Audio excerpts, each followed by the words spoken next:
Members of committee, you are now live. Okay, good evening, everyone, committee members, members of the public, staff, and agents. I will now call the Committee of Adjustment for November 3rd, 2021 to order.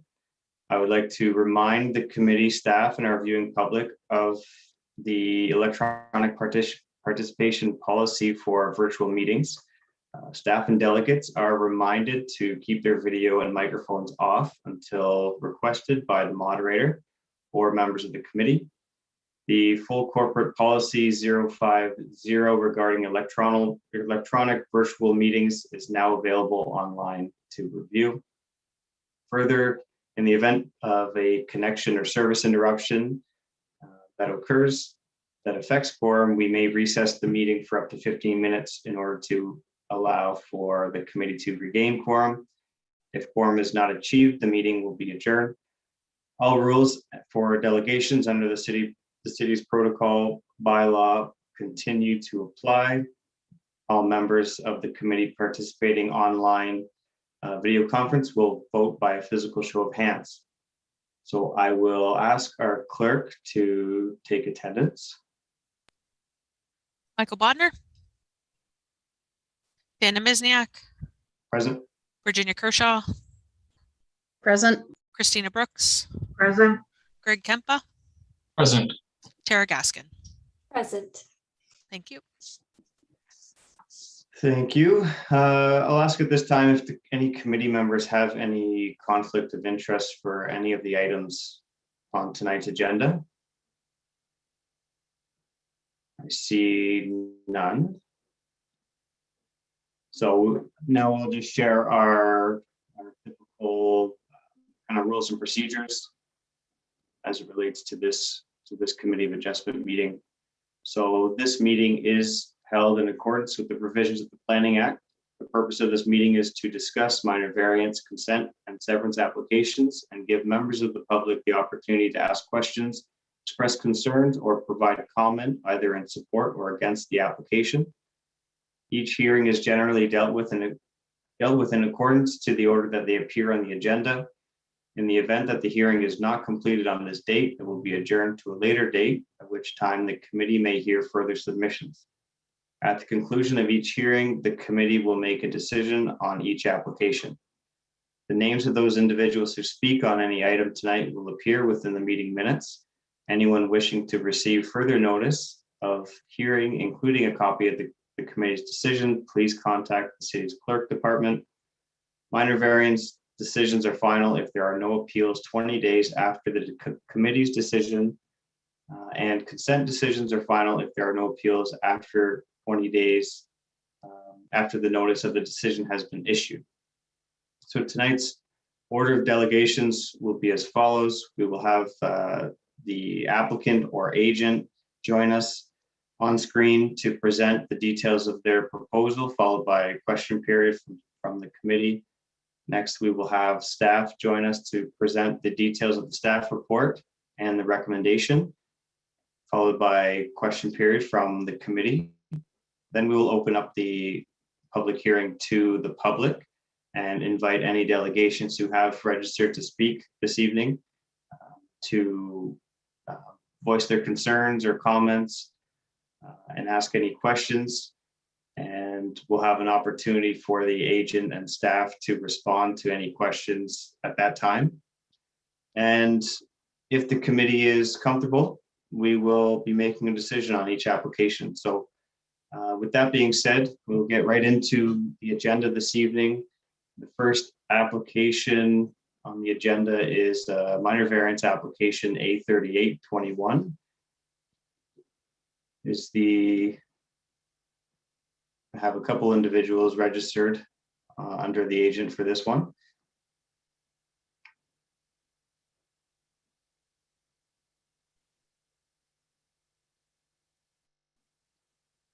I see Connie has joined us. Welcome. Thank you.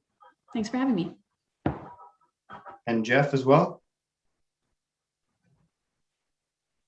Correct. and myself as well, Deb Schlichter. Okay, welcome. So one of you will be speaking on behalf of the group. Yeah, Connie will be. I will Okay. be. I drew the shorts. Connie, the floor is yours. Thank you. And I'll just get you again, just to remind us who you're representing and the details of your request. Okay, so my name is Connie Martin. I'm representing ANC, Andrew Neil Construction, Inc. We were the ones that made the application for the minor variance in regards to the property of 18 Sturton in conjunction with the city of Brantford to modify the permitted minimum gross floor area from 55 square meters to 30 square meters with respect to the dwelling that is on that property.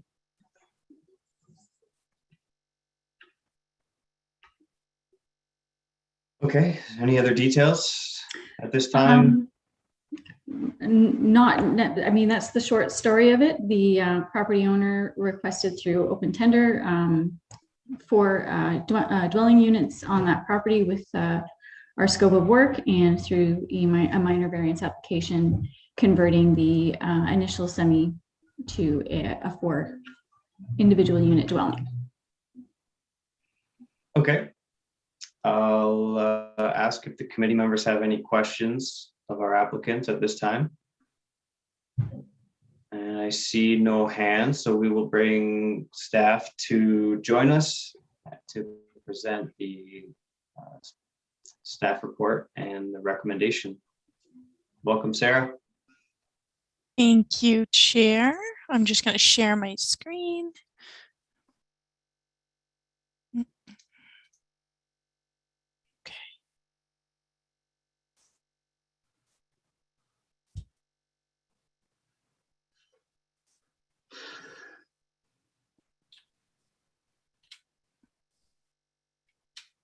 Okay. Good evening, Chair and Committee. My name is Sarah Haig. I'm the Development Planner representing minor variance application A38/2021 for 18 Sturton Avenue.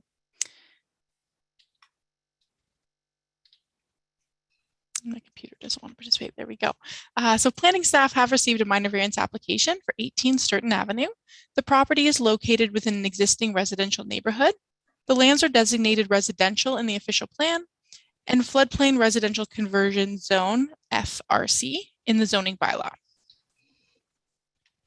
The subject lands are irregular in shape and located on the north corner of the intersection of Sturton Avenue and Stinson Avenue, north of Veterans Memorial Parkway and west of Gilkison Street and the Grand River. The property was previously an informal access to the Ford View Trail, which has recently been realigned and is now accessed behind the subject lands. The lot is approximately 806 square meters in size and a driveway access from Sturton Avenue, with a driveway access. The lands have been recently occupied by a modular build and are surrounded by single detached and semi-detached dwelling units.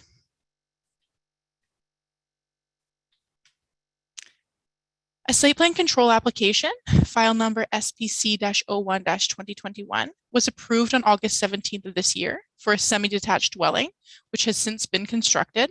The applicant is proposing to convert the current building into 4 dwelling units, or a 4-plex, using modular units as part of a City of Brantford affordable housing initiative, which aims to house individuals in need of a home. This is the front of the property, fronting onto Sturton Avenue. As you can see, the semi-detached building has been constructed. This is kind of at the corner of Stinson and Sturton, and this is a view of the rear of the property with that trail access kind of in the foreground there.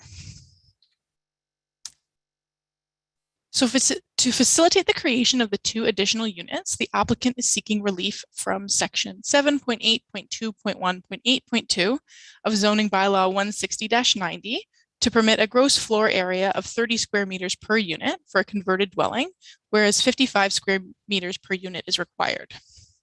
Through the processing and review of this application, it has come to staff's attention that the contractor and builder retained by the city has fabricated the units as at their plant as a 4-plex rather than the semi-detached. So the construction of the units were not intended to circumvent the planning process, as this application has already been applied for and is going through the proper process to accommodate that relief. It was just kind of a timing and miscommunication issue. So the variance application is still required to permit the use as a fourplex.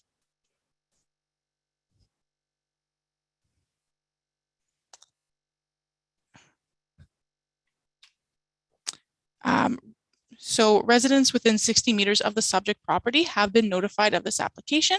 We have received one verbal comment on the application, which was specifically relating to the fact that the structure has already been built. Staff informed the resident that this minor variance application is still needing approval from the Committee of Adjustment in order to remain as is constructed. I seem to have lost half of my notes here. So the minor variance application needs to meet the 4 tests of a minor variance, and that it meets the intent of the zoning bylaw.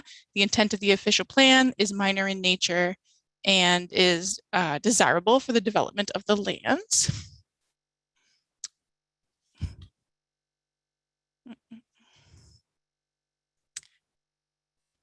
So the decrease in gross floor area is minor in nature, and this is not expected to have an adverse impact on adjacent properties.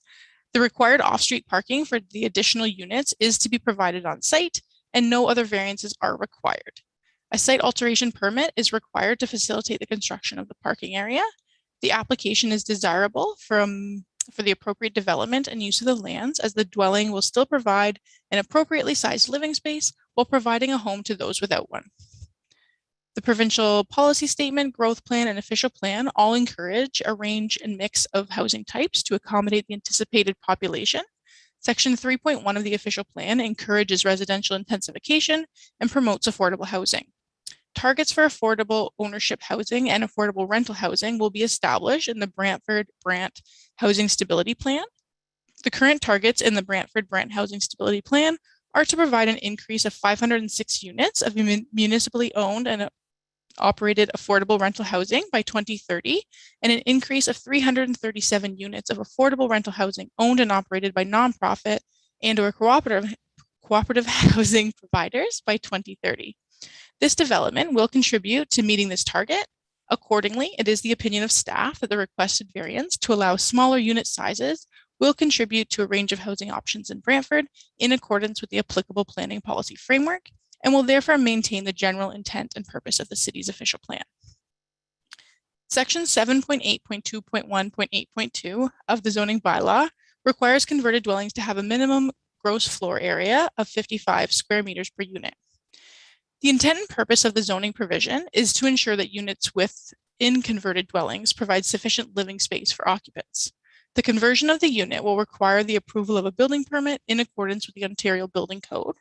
The Ontario Building Code includes regulations for minimum room sizes within dwelling units, including 13.5 square meters for a bedroom, kitchen, living, and dining area.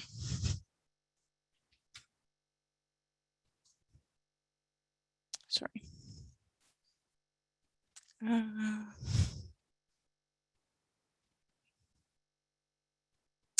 The proposed converted dwelling units meet the requirements of the Ontario Building Code, and staff is satisfied that there will be sufficient living space for the future occupants, as well as an outdoor shared amenity space. For these reasons, planning staff is of the opinion that the proposed minor variance application for reduced gross floor area meets the intent of the official plan and the zoning bylaw, is minor in nature, and is appropriate for the future development of the lands. In conclusion, staff recommend that application A38-21 be approved. Thank you, Sarah, for the presentation. Do we have any questions from staff or from the committee members to staff? I see no questions, so we can open up the public portion of this application. And as staff noted, they had had some kind of correspondence through members of the public.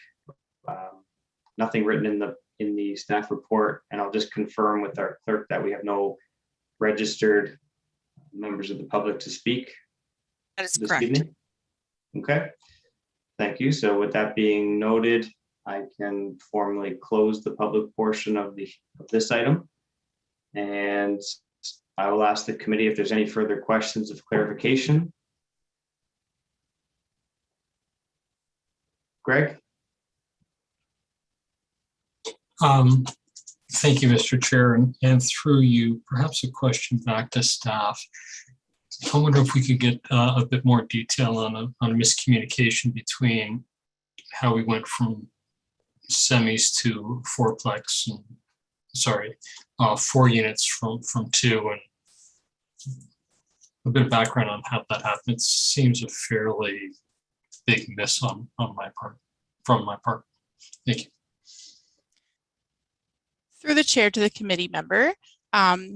So what was approved in the site plan was a semi-detached, so was 2 units. They had already applied for this application to make it into 4 units. I think it was a timing kind of consideration of when the 4 units were permitted versus the 2 units. So they were always moving towards putting 4 units on the site. But yeah, perhaps someone from housing could speak to it in another manner, but that is my understanding of the situation. Thanks, Sarah. So I guess the question is, who is they in that sentence? They wanted to have 4 units. Is that the housing team? That's correct. Jeff, Housing Development Coordinator for the City of Brantford. So the intent of the project was always to try and get the 4 units on the site. Some of the challenges doing a modular build is we had to have that in place as we went forward and placed the building on site. Okay. Thank you, Mr. Chair. Any further questions of clarification to either staff or the applicants? Michael?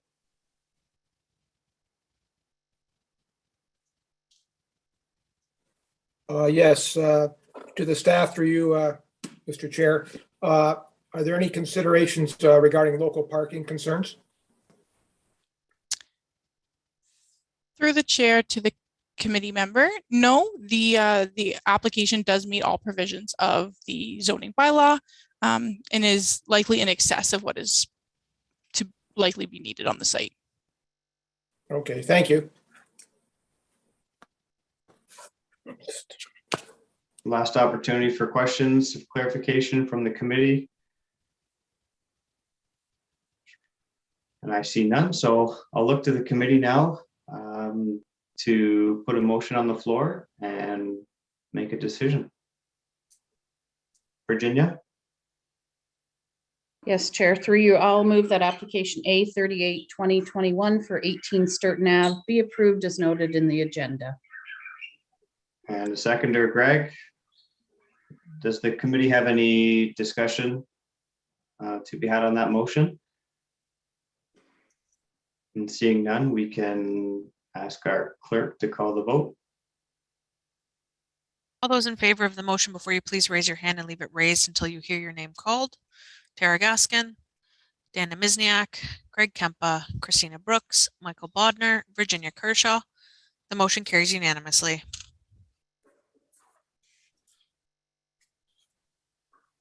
Excellent. Moving on to our second item this evening. This is a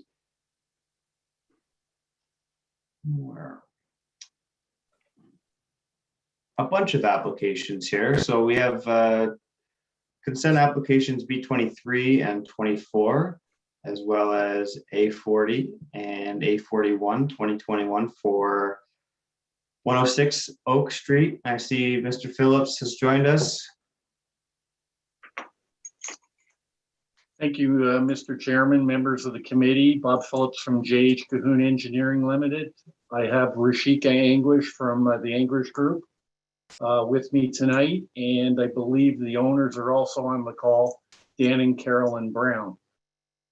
This particular application is for a property located at 106 Oak Street. And the proposal is to sever off two single-family lots, one on the corner of Oak and Walnut Street, and the other one is on the other side of an existing house at 106 Oak to the south. I'm going to turn it over to Rashika to do the presentation. These particular severances, yes, they are a bit small on the small side, but they're consistent with some previous applications approved by this committee, done by these owners at different locations on the site. And the one in particular is at 220 Sheridan Street, which they've completed, and I'm sure you're going to see some pictures through Rashika's presentation. So I'll turn it over to Rashika to do her presentation. Thanks, Bob. Good evening, everyone. My name is Rashika English, and thanks for outlining the application, Bob. As we mentioned, the lands are approximately 0.15 acres in size, with a frontage of about 38.4 meters fronting onto Oak Street, with about 15 meters on Walnut Street. The property is located south of Colburn Street West at the corner of Oak and Walnut. There is currently a single detached dwelling and a garage that is located on this property. The existing dwelling is over 100 years old, but it is not registered or designated as a heritage building under the Ontario Heritage Act. The lands are currently zoned or designated for residential uses and are fully serviced by municipal services, water, sanitary, and storm systems. Next slide, please. Thank you. The lands are currently zoned residential conversion, which allows for single detached dwellings. The symbol F denotes the floodplain area. And the minimum lot area requirement for RC zone is 270 square meters with a frontage of 9 meters. Next slide, please. So as Bob outlined, we're proposing creation of two new lots. One, parcel 1, which will be at the corner of Oak and Walnut Street, and then parcel 2, which will be abutting the existing dwelling. This will require a minor variance application on two aspects. The retained lot is sitting at 1 meter from the property line, fronting onto Oak. We would require, and as well as a rear yard setback of 0.4 meters, which is again, it's an existing setback. So we are looking for a minor variance for the retained existing dwelling. Both the proposed and retained lots will also require a relief from the lot area requirement, as well as the rear yard minimum requirement. Through the circulation of this application, we received comments from city staff, and it was noted that the building line established based on the analysis needs to be at 1.2 meters. And so a relief is requested for the building line, established building line or the front yard as well. Next slide, please.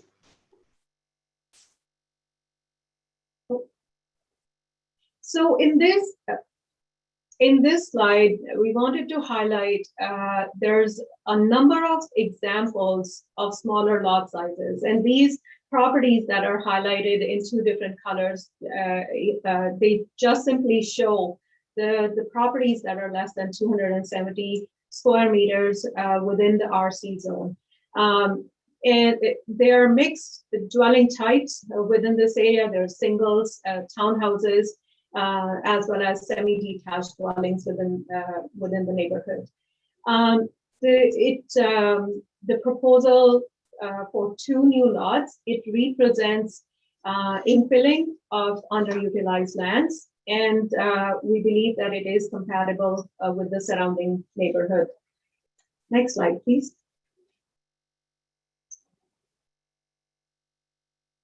In terms of policy analysis, both provincial policy statement as well as the growth plan, they encourage intensification of existing built-up areas by efficient use of land and infrastructure. The proposed lots are on municipal services. They utilize the underutilized lands and meet the provincial intensification targets. In terms of city's official plan, section 5 specifically speaks about compatibility.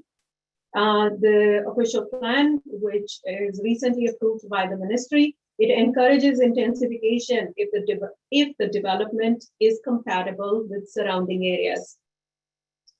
And I've highlighted that compatible development, this definition from section 5 of the official plan, which respects or enhances the character of the community without causing any undue or adverse impacts on adjacent properties. Compatible development, it is not necessarily the same or even similar to existing development in the vicinity. I wanted to highlight that because even though the lots are a little bit smaller than what is required in the RC zone, they are still compatible. There's a number of examples of smaller lot sizes. The new dwellings, which I will show some renderings in the next slides, they will complement the existing 100-year-old dwelling that is on the property, as well as the surrounding neighborhood. We believe that there's no harm to the existing residents, and it respects the existing character of the neighborhood. Next slide, please.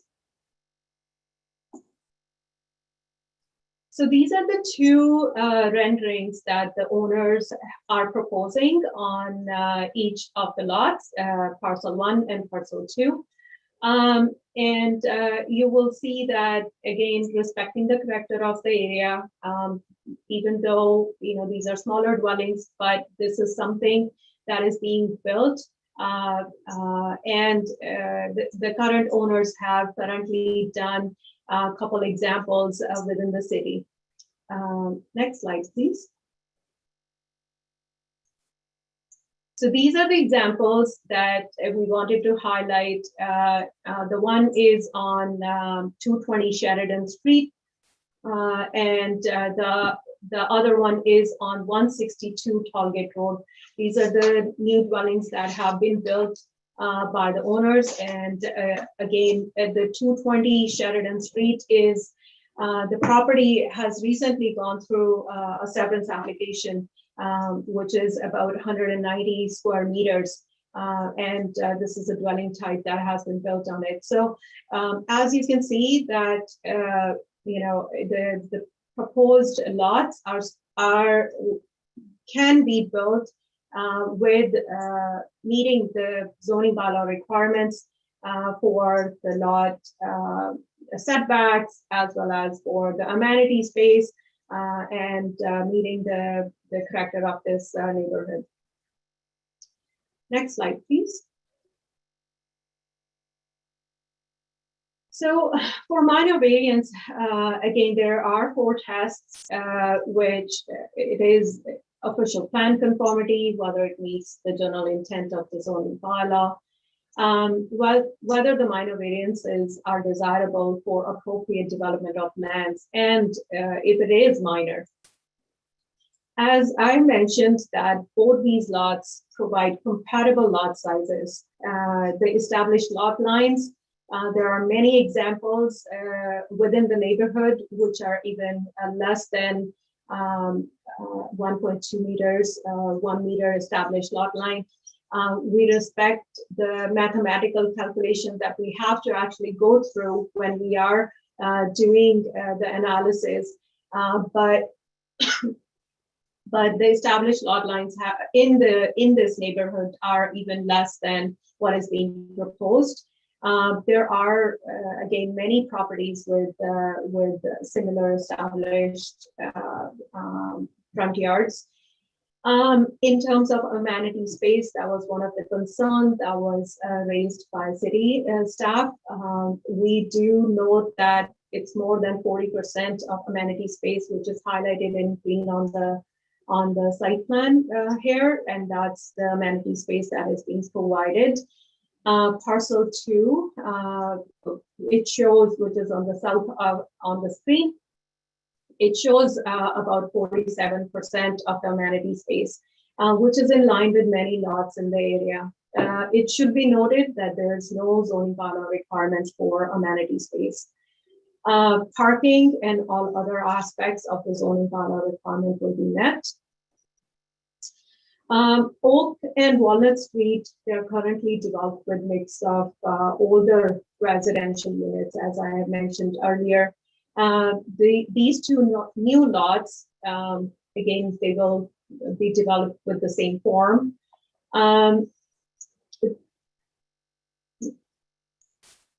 Sorry, I just lost my notes here. I believe both the applications are minor in nature, and we have provided extensive information related to the spacing requirements, renderings. We did space calculations along with building compatibility with the surrounding neighborhood. Both the severances, they meet the Planning Act requirement and they conform to the provincial policies. They promote intensification of the existing area, and I believe that they are in line with the official plan policies for intensification targets. Both the applications for minor variance and severance for these two lots, they meet all these tests, and we request the committee that both minor variance applications and both consent applications be approved. Those conclude my comments, and thank you. Happy to answer any questions. Thank you, Bob. Rashika, any questions from the committee to the applicants or the agents? Michael?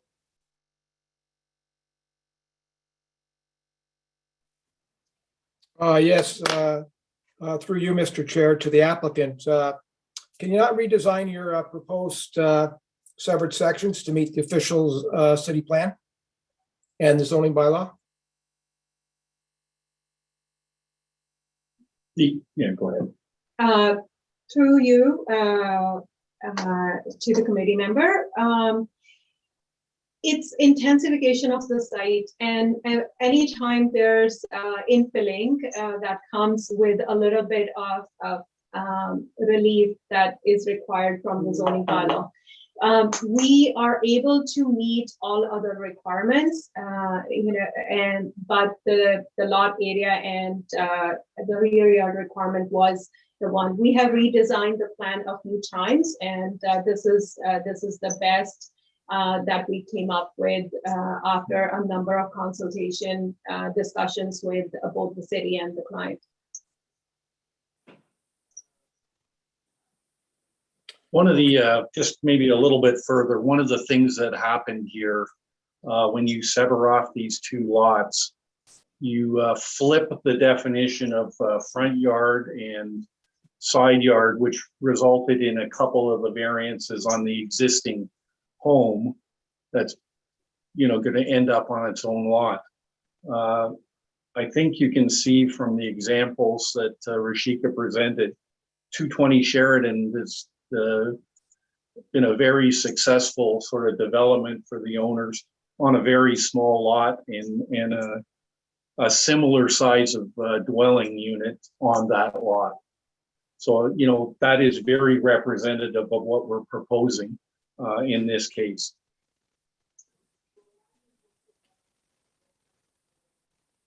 Michael, anything further? Yes.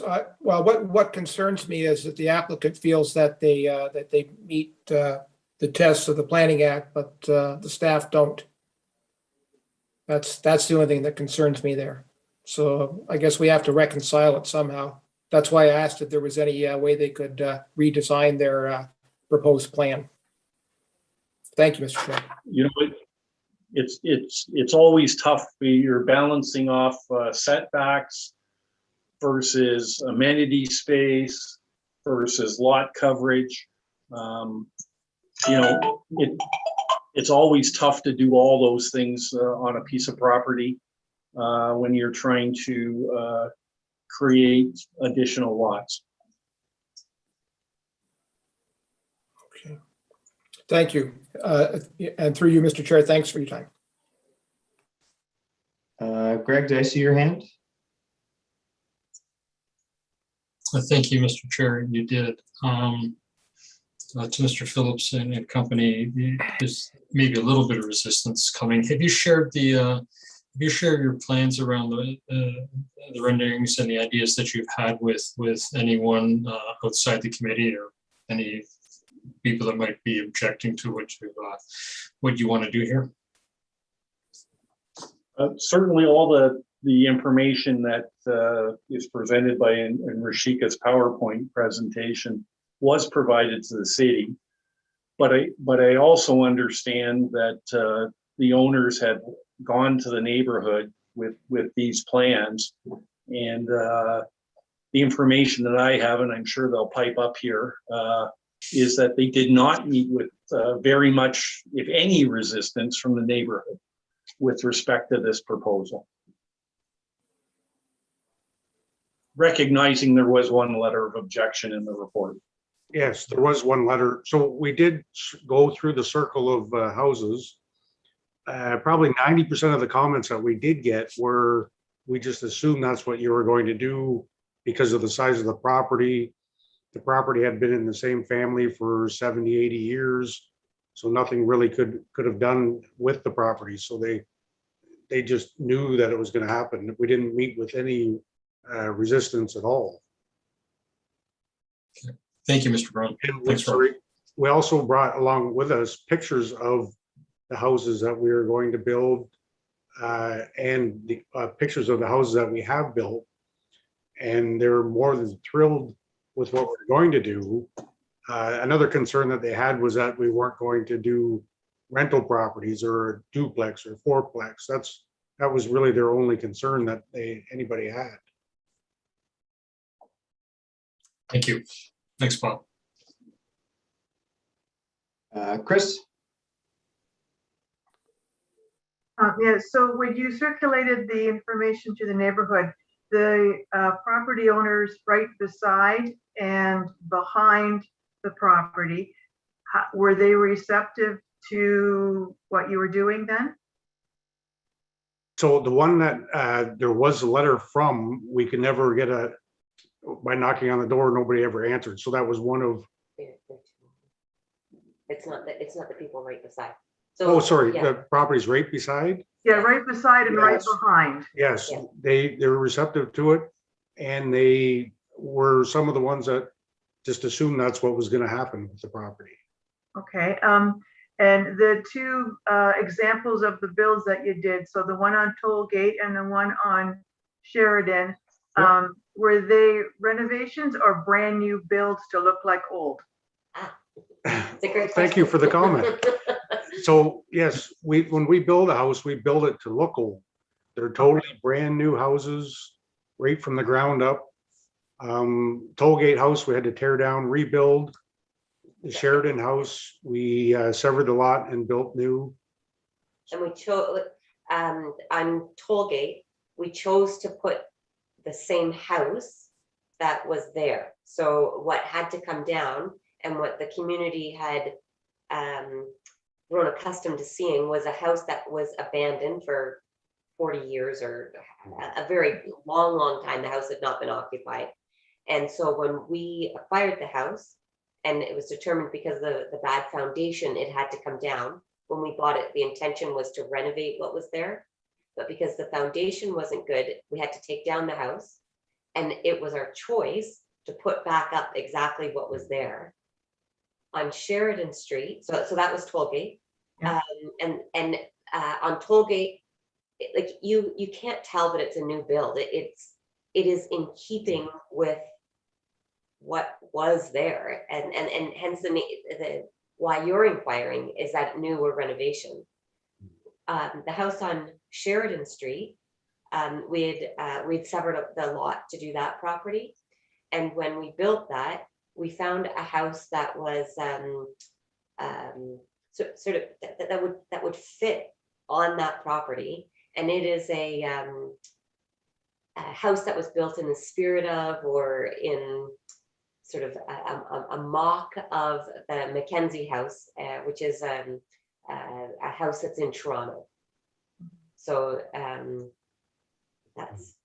Okay, and one more question. So the examples of the two houses that you're planning to build, is that actually what they're going to look like, or is that just kind of maybe they might be like that?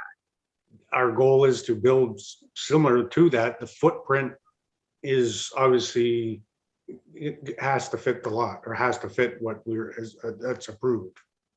But those two different styles is kind of like one will be one style, one will be another style. Yeah, but they're all of the same period, Right. reflective of the houses around the neighborhood and the house that's currently on the lot as well.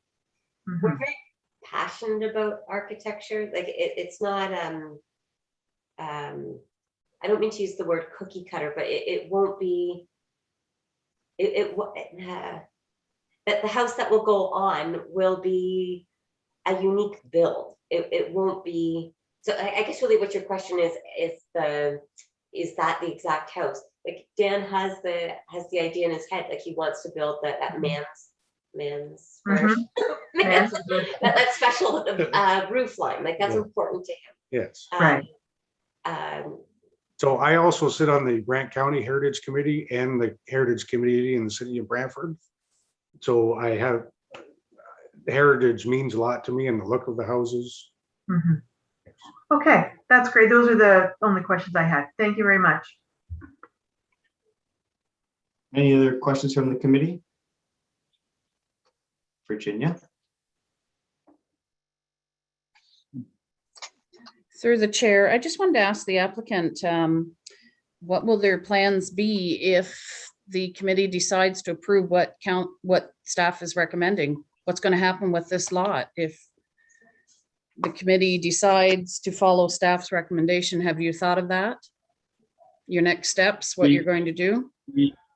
We obviously we're seeking the approval of the committee, even though the staff has recommended against it. We will certainly ask that the decisions be separated with respect to the two applications, but subject to some further discussions afterwards, they may launch the appeal to the LPAT.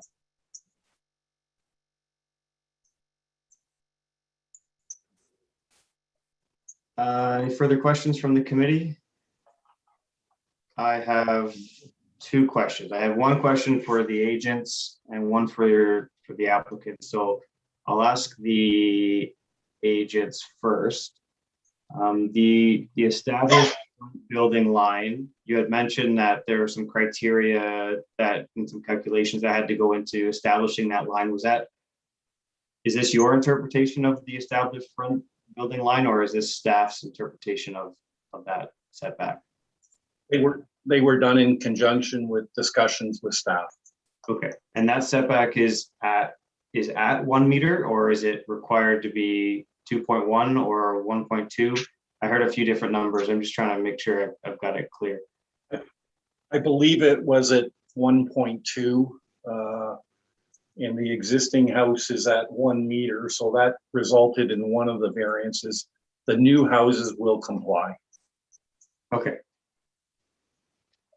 And my second question for the applicants, your responses and your pictures have focused on, what the building looks like, but a lot of the justification outlined in staff report focuses on the lack of amenity area.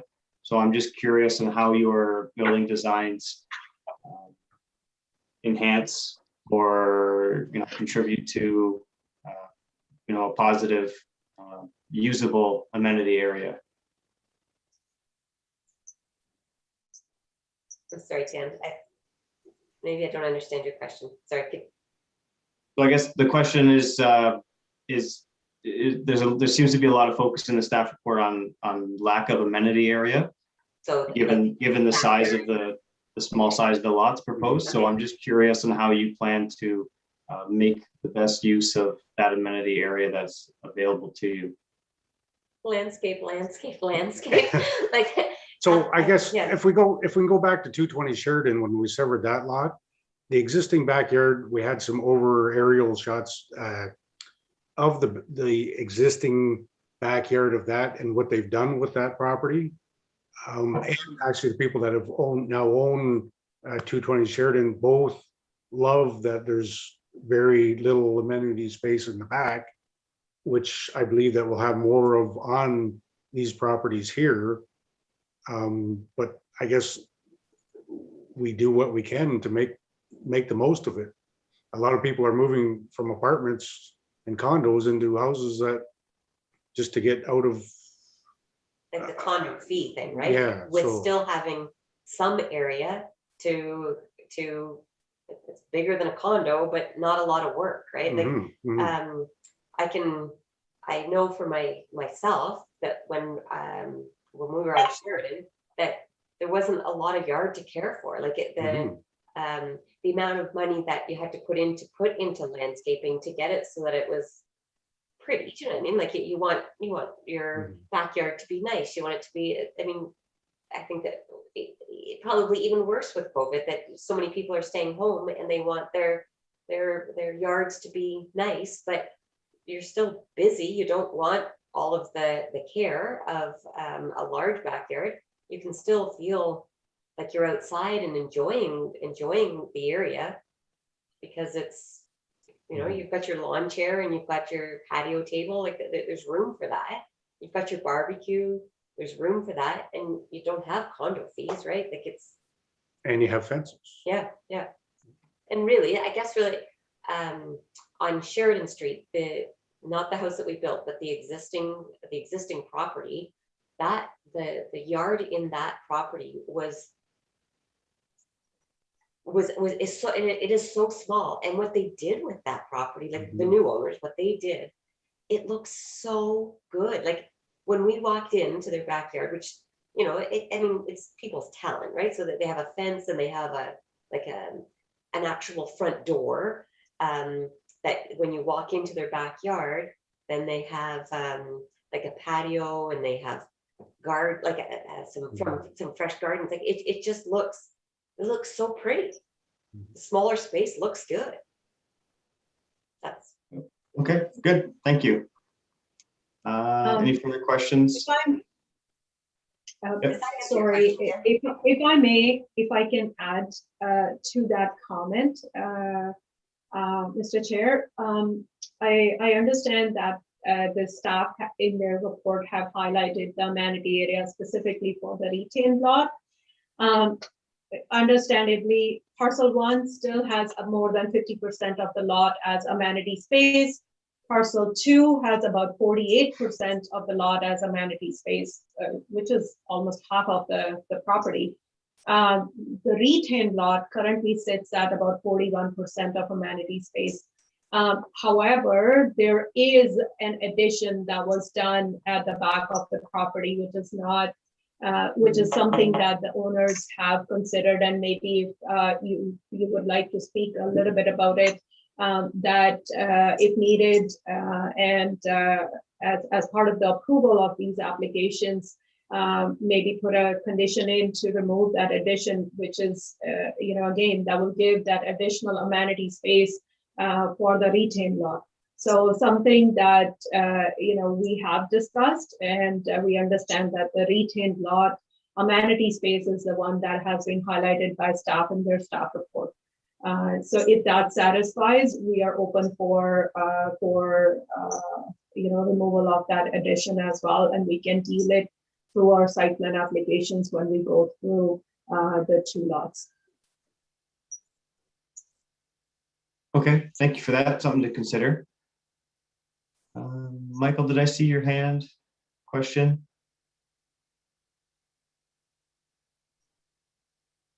Yes, through you, Mr. Chair. I just had a question of staff and also the applicant at the same time. Can the committee reserve judgment on this, on the B24-2021 and the A40-2021?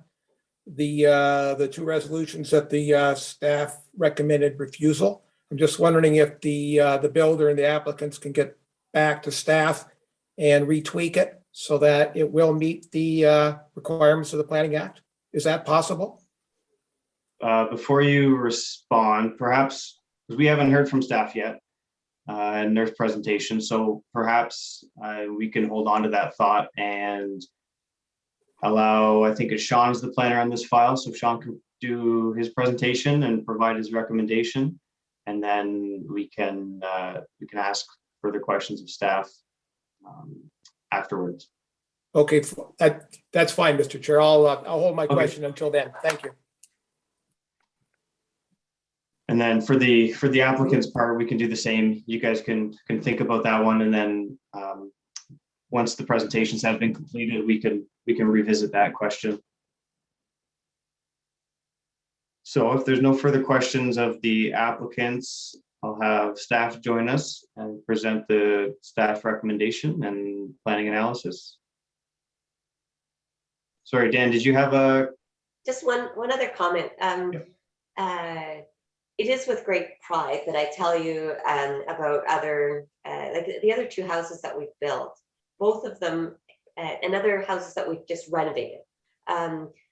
They end up in the newspaper, and they're of interest to the community. We have, if I say like a following, for lack of a better term, but we like people on Facebook, they follow us and they want to see what we're doing, and like community wise, and I'm not just talking about the, I don't know, that circle that of people that we have to go and knock on their doors, but the people, they know our work, they know what we do, and it's been in the paper. So I guess I just wanted to add that as a comment as well.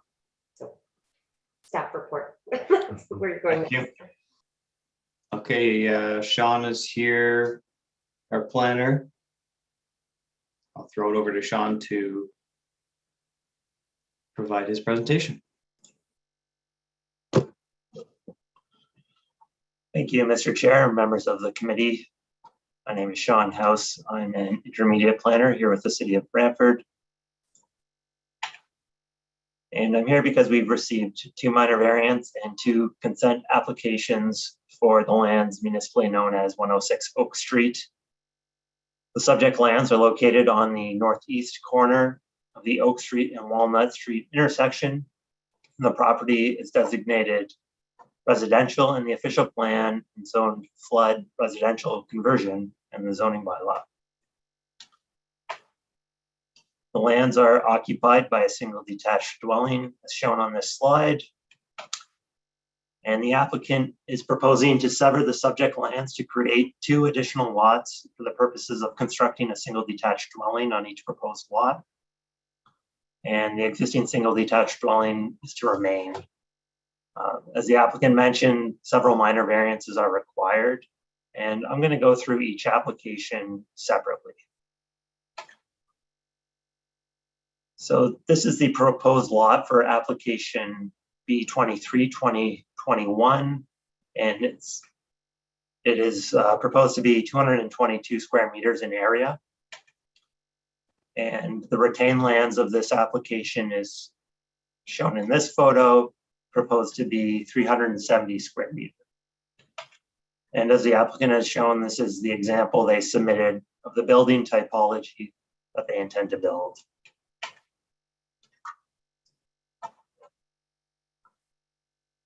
And to facilitate this consent application in particular, the following minor variances are required.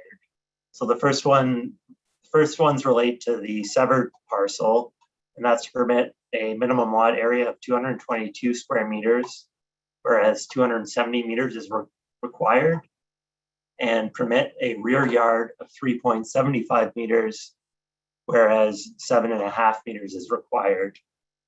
Relating to the retained property, there's a rear yard variance to permit the existing yard of 0.4 meters, whereas 7.5 meters is required, and permit a front yard of 1 meter that's existing, whereas 6 meters or whatever the established building line is required. And here's just a photo of the existing setback, which the minor variance is required to recognize as a new rear yard. So I'd like to begin with the consent application, application B23 2021, and to recommend approval, the Committee of Adjustment wants to have regard for section 5124 of the Planning Act. And this includes criteria that the plan does conform to the official plan, that the dimensions and shapes of the proposed lot, and the adequacy of utilities and municipal services. And the official plan also lists criteria for consent applications, including if no extension of municipal services are required and if the property is on a public road. So in our review, we found that the severed lands can adequately accommodate a single detached dwelling and will have direct access onto Oak Street. And the creation of the lots will not restrict the development of adjacent property. We'll also be requiring site plan approval before a building permit's issued. And this will allow us to conduct a further review of building placement, driveway location, protection of street trees, and the overall design of the new dwelling. So in regards to B23 2021, we are satisfied that the application is desirable and appropriate with the surrounding area and recommend approval. Relating to the minor variance applications required to facilitate B23 2021, which is application A40 2021, the committee must be satisfied that the 4 tests of the Planning Act have been satisfied. So minor variance must maintain general intent and purpose of the official plan and zoning bylaw, be minor in nature and desirable for the appropriate development and use of the lands. So I'll now go through those 4 tests as they relate to this application. It's the opinion of planning staff that the minor variances requested here are minor in nature and appropriate for the development of the lands. The reduced lot area of 222 square meters will still be able to accommodate adequate building width with appropriate front, rear, and side yards. The reduced rear yard on the severed property is actually kind of technical in nature due to the fact that it's a corner lot. So while it is considered a rear yard, it's going to be functioning as an interior side yard, and the interior side yard of roughly 6.5 meters will be functioning as a rear yard. And so as staff, we're satisfied that the 6.5 meter side yard does provide the adequate amenity space and separation distance that you would find in a required rear yard. We do, however, want to include as a condition in the recommendation that this 6.5 meter interior side yard is provided to preserve that backyard space. The reduced front and rear yards on the retained lands, they're both currently existing setbacks. So we consider that in keeping with the existing character of the neighborhood. Currently, the outdoor amenity space for the retained lands is largely provided in that interior side yard. So that would be the combination of the bottom 2 parcels here on the site plan in front of you. So provided that application B24 2021, which I'll discuss later, is not approved, then this amenity space is preserved and the minor variance is appropriate. So in this recommendation, we're also specifying that the reduced rear yard of 0.4 meters only applies to the existing building, so that any expansion would need to respect the minimum 7.5 meter yard for if there is any future development. So yeah, in conclusion, for application A40 2021, staff also recommend approval. I now want to move on to application B24 21. The applicant is seeking to create two 185 square meter lots. So this photo in front of you would be roughly the retained land, and this next photo would be the severed lands. Yeah, and as the applicant has shared, this is the typology they intend to build on the property.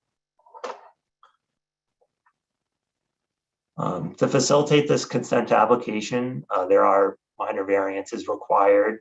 So that would be a minimum lot area of 185 square meters on both the retained and severed lands, and a reduced rear yard of 6.67 meters, whereas 7.5 meters is required for the severed lands, and a front yard of 1 meter, whereas 6 meters or the established building line, whichever is lesser, is required. So regarding B24 2021, as I previously mentioned, the committee must have regard for section 5124 of the Planning Act when considering a consent application, as well as if the application conforms to the official plan. A fundamental element of the OP is that is the concept of compatible development. Included in this is if the amenity space is reflective of or enhances the existing patterns of private amenity space in the vicinity. We're of the opinion that creation of this lot would severely impede the amount of amenity space available on the retained lands, and it's not in keeping with the established pattern of the neighborhood. Having regard for the dimensions and shapes of the proposed lots, we're of the opinion that the lots would be undersized in comparison to the majority of the lots within the surrounding neighborhood. I know the applicant had provided examples of what they refer to as similar sized lots within the neighborhood, but from what I saw, a lot of those are actually semi-detached dwellings. A longer lot that can still provide an appropriate rear yard and amenity space. And then, yeah, just considering the cumulative effects of the additional application, while we're of the opinion that the lot created through B23 2021 is appropriate, one more lot here would in fact represent an overdevelopment of the subject lands. So staff are recommending approval of B24 2021. Moving on to A41 2021, again, to recommend approval of a minor variance, the committee must have regard for the 4 tests of the Planning Act. And overall, the requested variances are going to be facilitating the development of 2 lots that do not conform to the policies of the official plan, as I had previously discussed. And, you know, maintaining the intent of the official plan is a test of section 41 of the plan, section 45(1) of the Planning Act, which we're of the opinion of it fails that test. And if a minor variance fails even one of the tests, the application should not be approved. Regarding the intent of the zoning bylaw, it's similar to the official plan when establishing development regulations for the zone. And the intent is to ensure consistency between properties within the neighborhood, providing adequate amenity space. The proposed severed and retained lots are both smaller than the majority of the lots in the neighborhood, and will not have adequate amenity space. And therefore, we're of the opinion they do not meet the intent of the zoning bylaw. The variances are not desirable for the appropriate development of the land, as the proposed lots are not adequately sized to contain 2 single detached dwellings or their appropriate yards. And again, the application is not minor in nature due to the anticipated cumulative impacts onto adjacent property, including potential overlook into the rear yard of the neighboring property at 26 Walnut Street. As these proposed minor variances do not meet the 4 tests of the Planning Act, staff recommend that application A41-2021 be refused. The application was circulated to all property owners within 60 meters. And I would like to clarify that 3 letters of objection were actually received. It's just that two of the letters came in late this afternoon, and therefore they weren't included in the planning report, but those were circulated to the committee. And I was taking notes during the applicant's presentation, as well as some of the questions of committee. So I just want to make sure I've hit everything regarding Mr. Bodner's question about if we can, separate these applications, potentially one deferral, one approval. I can't speak to the merits of, if they were to modify their application as they had suggested, but certainly they are separate applications, so you can make separate decisions on each of them. And yeah, I think I'd like to wrap it up there. Thank you very much. I'm happy to answer any questions. Okay, thank you, Sean. Any questions from the committee members to planning staff?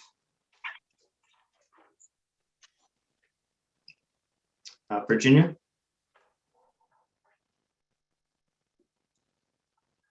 Through you, Mr. Chair. The applicant mentioned something about removing a structure on, I think it was on the retained property, would that help with your approval rating for this application, or does it make a difference to it? And am I understanding that the main concern of planning is the amenity space? There isn't enough on the one property anyways? Is that what it comes down to?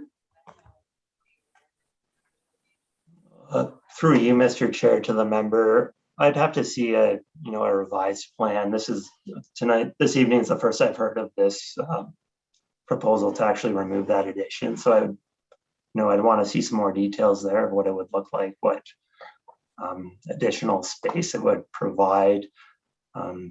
So I can't speak to whether, how it would sway our decision or not. Our 2 main concerns here was, you're correct, the amenity space and lack thereof. And also the proposed size of the lots. They're, it's a significant reduction from what's required in the zoning bylaw. You're going from 270 square meters down to 185 square meters. And then, looking at the existing lot fabric in the neighborhood, there's very few that are kind of similar to what's being proposed here. A lot of the examples that were shown were, semi-detached dwellings, townhouses with a long and narrow lot, not this kind of shallow square lot.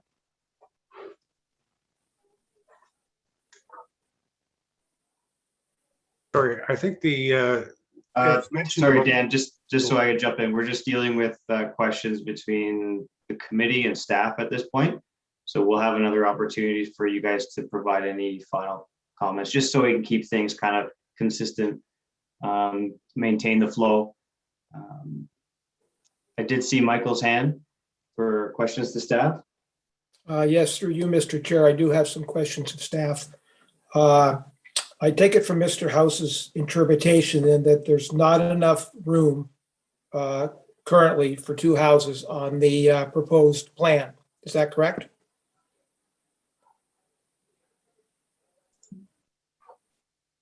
Through you, Mr. Chair, yeah, consistent with the recommendation in the staff report, there's, we're supportive of B23 2021, which is additional lot, but not supportive of B24 2021, which would be, another lot on that property. The applicant has referred to their previous application on Sheridan Street that we did recommend approval on and was approved. That was one additional dwelling there on the street. Here they're proposing 2 more. Okay, so again, either through staff or through the chair, can we reserve judgment on the B2421 and the 84021 part of the application? And let the applicants and staff get their heads together and come up with a compromise or a plan that will satisfy the zoning bylaw and the city's official plan. I'm just asking, can we do that?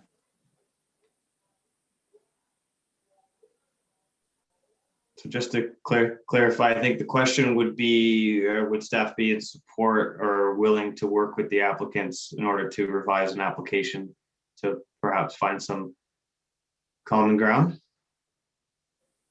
Yes, that's basically the gist of what I'm asking. Okay, I think Sean could provide that response. Okay, thank you, Mr. Chair. Thanks, Mr. Chair. Through to the member. Yeah, it is within the Committee of Adjustments power to defer those applications so that more discussion can take place. But I see Mr. Muto on the line, so do you have anything to add? Good evening, Mr. Chairman and members of the committee. Joe Muto, Manager of Development Planning with the city. We, as both the applicant or the applicant's consultant and Mr. House has already explained that before deeming these applications complete, we had this discussion and raised these concerns with respect to these 3 lots or the 2 new lots, let's say. And a lot of our concerns were based and premised on what Mr. House has reported in his staff report and what he's presented to the committee this evening. So there was an opportunity, an addendum was prepared by the professional planner on behalf of Mr. and Mrs. Brown, and that never came about. So they had an opportunity at that point, and that didn't happen. But of course, staff, in conjunction with the consulting team and the Browns, would investigate that further. I think there's been a lot of back and forth with respect to the amenity space, and that is a concern for staff. But there's also a concern here that this is in the flood prefix zone, which does not allow for basements. So the height and of the proposed units could mass to a point of three stories. And as you can see from the aerials that were provided in the presentations this evening, that the house located at 26 Walnut Street is adjacent to that corner lot, proposed corner lot. And there's also issues that are mentioned in the staff report with respect to oversight and privacy. That is not the same situation for the lot that staff is supportive of. So I just want to provide that clarification as well, Mr. Chairman. Thank you, Joe. Do I have any further questions from the committee to staff? Greg? Thank you, Mr. Chair, and to staff. This is certainly not an easy one.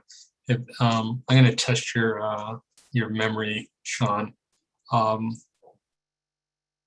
you recall us saying yay or nay to any recent applications that on a percentage basis we've said yes or no to based on the amount of house as opposed to available lot size?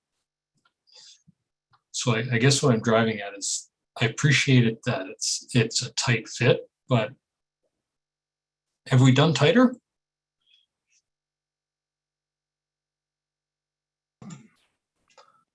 Through you, Mr. Chair, I can't recall any lots proposed that have been smaller than this. Are you suggesting then that this one is over that line? It's undersized, as I detailed in the staff report in my presentation. And I guess the next question I would have is, I understand staff's need the directive to have amenity space outside. we just approved something that that staff was supportive, that took an interior space from requirement of 55 square meters down to 30 for interior living space. So I guess I find it kind of ironic that there's a recommendation that we shouldn't be going forward with one of these because of outdoor space when we just said, yeah, we're okay with narrowing interior living space. And I just throw that out as comment that you may or may not want to engage with. Thank you, Mr. Chair. Mr. Chairman, if I could respond to some of the points that committee member Kempa has raised. There may have been smaller lots, member Kempa. To my recollection, I can't recall which ones they were, but I think what we go back to in the staff report, we talk about compatibility. We talk about conformity with the policies, official plan, conformity with the regulations of the Planning Act, and everything is based on locational attributes as well. And I think that's something to remember. If there was a smaller lot that staff may or may not have supported, may have been more in the downtown area or the urban growth center where intensification is more or less supported in terms of the fact that it is closer to transit, it is closer to other amenities and services for residents of that newer lot. In this sense, and I know what you're saying, and I don't think we can compare these two applications before the committee tonight, or the member Kempa mentioned something about the smaller area. I think what we have to take away is that was a larger lot. There is amenity space associated with it, and the applicant is the city, right? So that was the housing project for that site is to get people off the streets, to get folks under a roof. And yes, it's a smaller overall conversion to a smaller unit, but we're not really comparing apples to apples in that regard, member Kempa.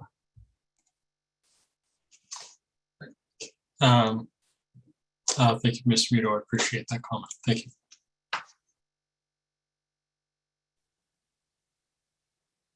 Any further questions from staff or to staff? I just have one. I'm kind of filtering my way through each minor variance being requested, noting that a number of them are recognizing existing conditions, meaning the building is currently there. So they pertain to the existing dwelling. So I guess my question is, as it relates to the legal non-complying building or structure that's there. So the lot lines are not changing it. So as it relates to the 0.4 meter setback in the rear yard, is that currently interpreted as the rear yard, or is that currently the interior side yard? To you, Mr. Chair, that's the interior side yard currently. And then it will become the rear yard, which would require a greater setback. Correct. And which warrants us to recognize it at that time, or at this time. Yes. So the Oak Street's now becoming the front yard. Opposite of that is the rear yard. And then I guess same goes for, well, the front yard. If I guess it's the front yard is Walnut. Correct. The zoning bylaw specifies that the smallest width on a quarter lot is considered the front yard. Okay, so then, but regardless, there's an established building line there that recognizes that existing setback.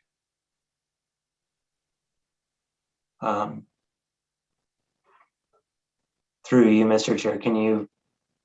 So does that existing dwelling, does it fall within? So if those two proposed residents were not proposed, and you were to go and establish that building, that established front building line with that existing dwelling, would it be deemed to comply to the zoning because it it fits within or it doesn't fit. So are you referring to the existing dwelling? Yes. Yeah, so that would be considered the exterior side yard. Exterior side yard. Okay. Nonetheless, it exists. So we're kind of working through it, and again being forced to recognize it because things are changing as a result of these applications.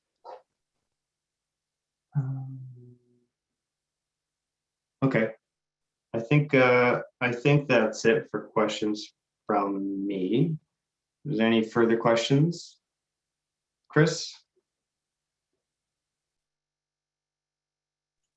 Sorry, through you, Chair. Just for clarification, staff is saying to permit the one that would be on the corner. Is that correct? Is that the application that they are supporting? The one right at the corner of Walnut and Oak? Yes, that's correct. Okay, and then the one to this, so obviously the one to the south, like more towards the middle of the block, that is what you are not supporting. Correct. Okay, thank you.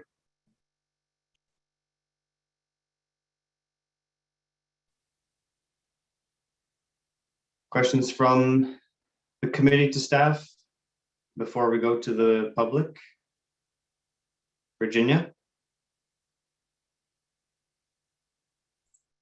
Sorry, just one question. I'm just wondering what staff's threshold is for appropriate setbacks.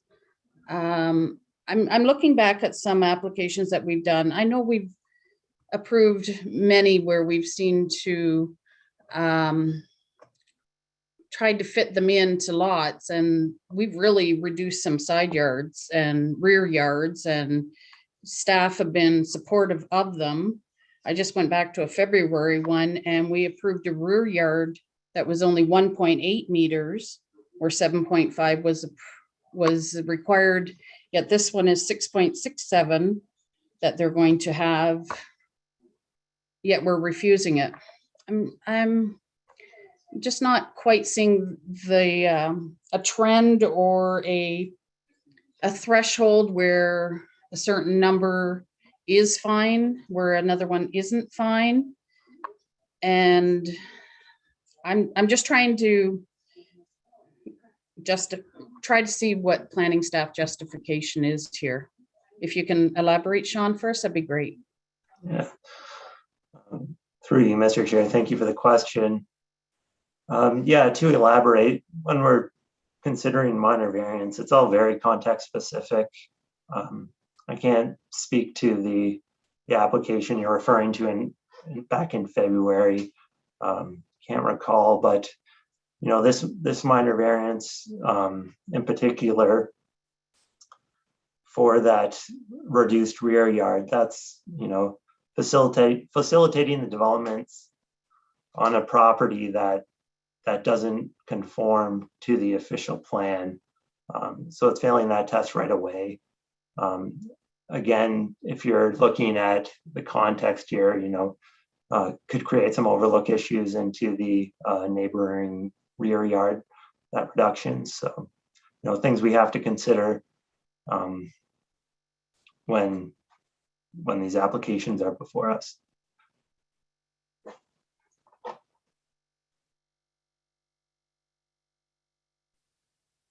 Virginia, is that helpful?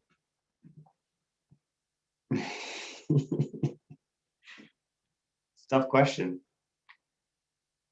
I think at this point we'll give Sean a break and we'll ask.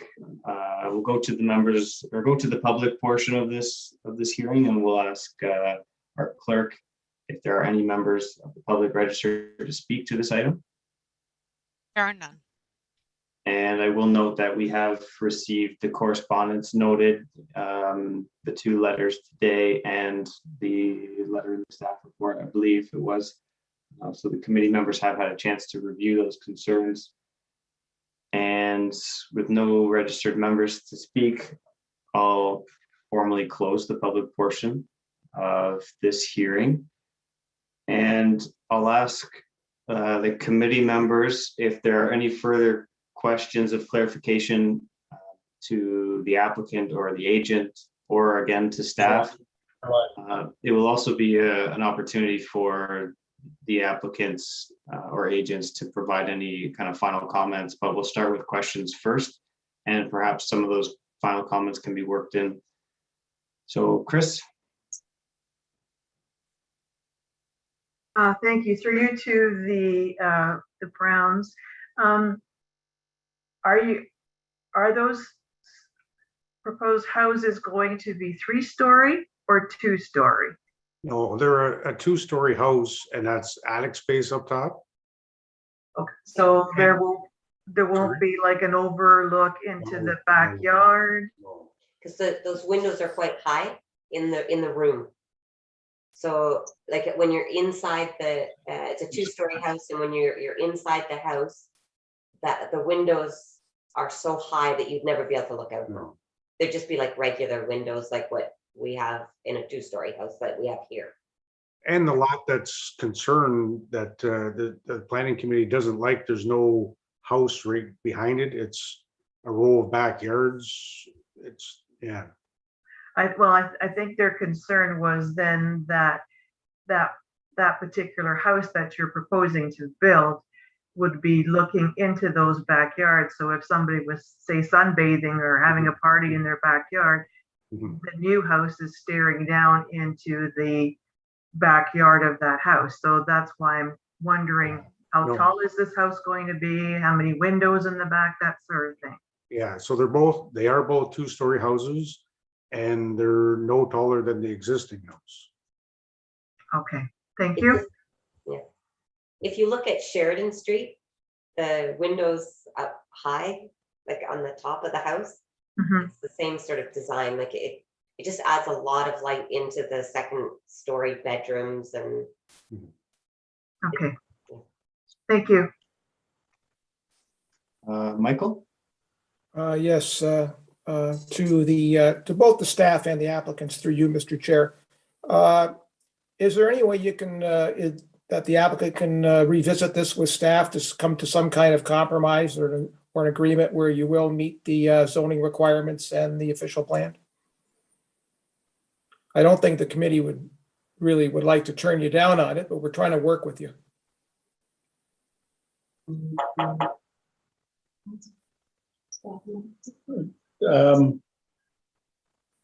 It's a very difficult question for us to answer because we can't make any more land area.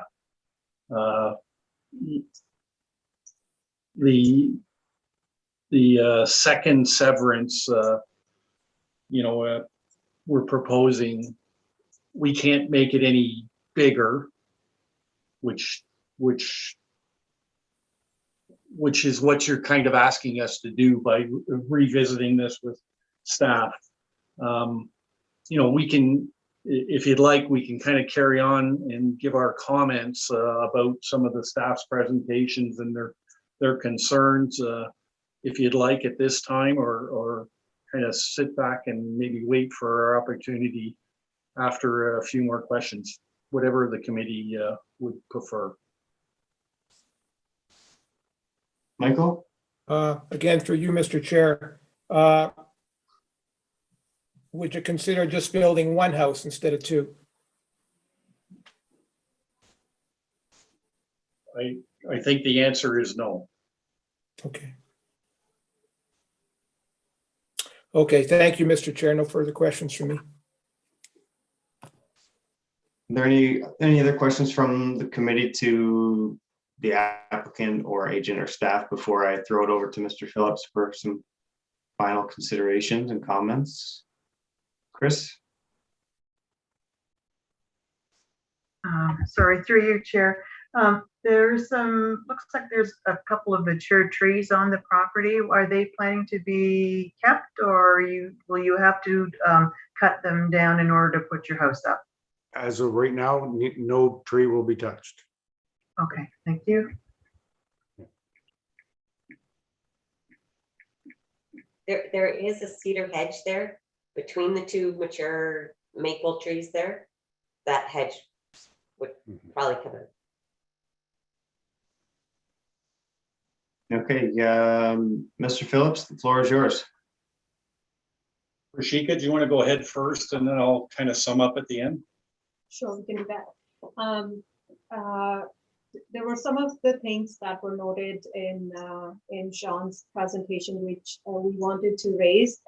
First of all, we did not receive the additional 2 letters from the residents that came in late this afternoon. So we have no idea about what were the concerns that were raised by the residents. So we wanted to make a note of that.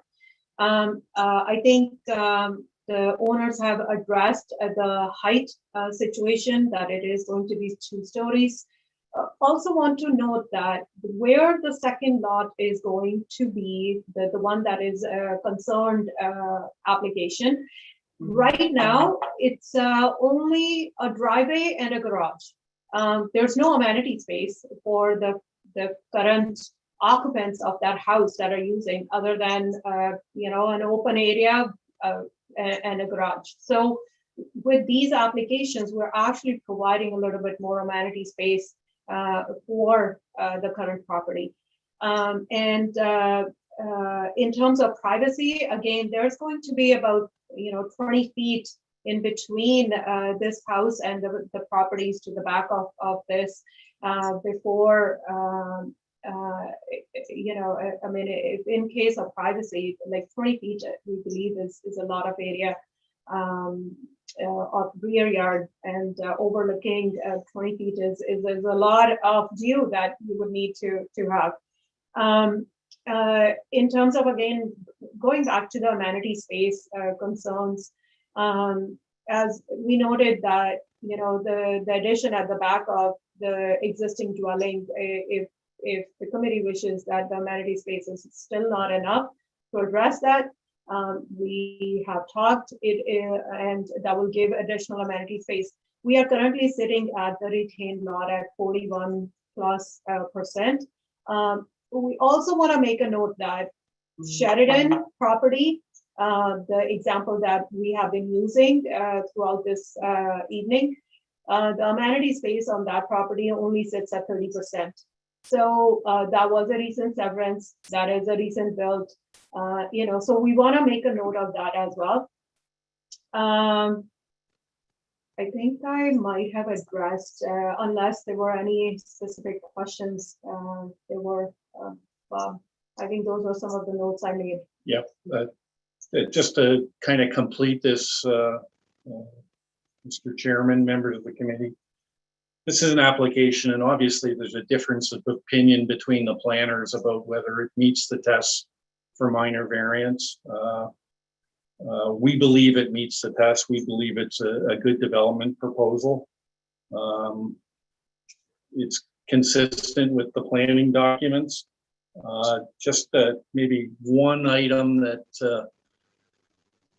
and it has to do with privacy for that second lot, that there's currently a pine tree, I believe, in the rear yard adjacent to 26 Walnut that's next door, and that is intended to be retained as part of this.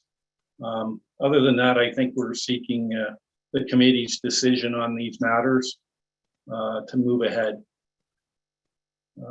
as soon as possible. Okay, thank you very much. Any final questions of clarification from the committee before we start putting a motion on the floor, and then we can gather some further comments from the committee once a motion's on the floor? Chris? I'm sorry, through you, Chair. Just one clarification. What was the amenity space on Sheridan Street that you mentioned? I didn't quite catch it. Sheridan Street was, and please, I ran out of the room to get this number. We believe it to be close to 30%. 30%. Okay, thank you.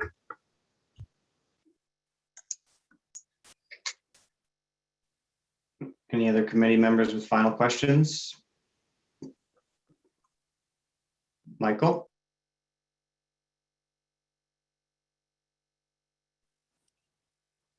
Yes, through you, Mr. Chair. just for staff, I just want to make sure that before we make the motion, can we reserve a judgment on the variance and the severance that was refused by staff? Can we make a deferral on that or not? Is that within the purview of the act?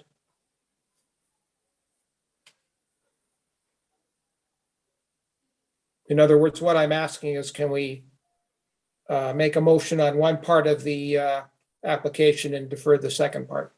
Excuse me, Mr. Chair. I just have a point of order. Kind of think we're getting off topic here. Shouldn't we have something on the floor to debate before we're asking staff's opinion on things? I just think we're getting a little off track. It's up to you, though. You're the chair. Absolutely. I think, Michael, I think the question's been asked a few times, the same kind of question. Okay, that's fine. I can tell you that, yes, as a committee, we choose whether or not we can do that. It's a matter of consulting with staff to make sure that we're breaking it up in the appropriate way. But ultimately, yes, we can, as the committee, choose to accept or refuse or defer any applications to staff with some direction on timing and considerations. Okay, I'm prepared to make a motion then, if that's okay right now. Okay, yeah, we can look for a motion to put on the floor. Michael? Okay, I'd like to make a motion that that the committee recommend A 4021 variance and the B 23-21 as recommended by staff, and defer the where is it here? Defer the application regarding B 2421 and A 41-2021. Okay, so the motion, just so I make sure I have it clear for everyone, Michael is moving that the application B23 and minor variance A40 the motion is as outlined in staff report for approval, and the remainder of the application, which is facilitating the creation of the second severed lot, the interior lot known as B24 and minor variance A41, recommending deferral on that portion of the application. Is that correct, Michael? Yes, that's correct. Through you, Mr. Chair. Okay. Do I have a seconder for that motion? Mr. Chair, I cannot second that motion, but I would wonder if I could ask my colleague, would he feel it appropriate that we split these as two separate items? That we deal with the severance on the western side and all that entails as one motion, and then as a second motion, the application for the severance to the east or to the right. Through you, Mr. Chair, yes, I would be amenable to that friendly amendment. Okay, so let's completely separate the two. That would be Yes. that would be my idea, Mr. Chair. And I see our clerk joining us for guidance. Sorry, through the chair, I'm seeking clarification in regards to what it is that the committee is seeking to do, so that I can understand the votes before you. So you are seeking a separate vote of the approvals and then a separate vote of the deferrals. No? Then, Mr. Chair, if I may. Yes. Seeing as that Mr. Bondar's motion has not yet been approved, I would ask our support team, am I free to put a motion on the floor right now? Through the chair, as there is no seconder, that motion is not on the floor. If the chair calls for another motion, that is fine. I will call for another motion. Greg? In that case, Mr. Chair, I would move that application B 23/2021, as shown in the minutes with the appropriate appendix A, and that the underlying application A40 2021 be approved as shown in the agenda. Okay, and I'll seek a seconder based on that motion. Michael? So nothing's changed. We're just completely separating the discussion on both. That is my intent, Mr. Chair. Okay. Clear enough. Virginia, do you have comments on the motion?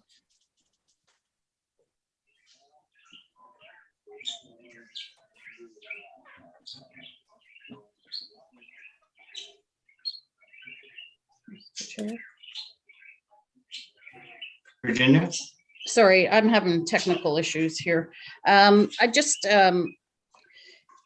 wanted to, before I decide on this separation, I wanted to know what the motion was for the other one coming forward. Is it going to be to refuse the other one or approve it? Because I just kind of think they work in tandem. I wanted to know what the intent was for separating them. If you want them both to be approved, or do you want one to be approved, one be refused? I guess I'm trying to see where it's going before I decide how I want to support it. Right? I mean, it's a full application, in my opinion. Through you, Mr. Chair, my intent to my colleague in separating was that I thought there were issues that pertain to one and not necessarily the other. I was hearing more objections to one than the other. And I thought that one of those, to my mind, was more worthy of debate and discussion than the other. Is that cryptic enough?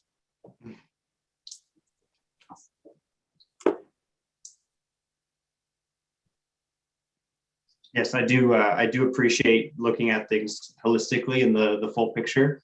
But we also do have, as outlined in the staff report, we do have separate recommendations for each separate application. So we'll kind of follow that system that is outlined in the staff report to help guide us through these decisions.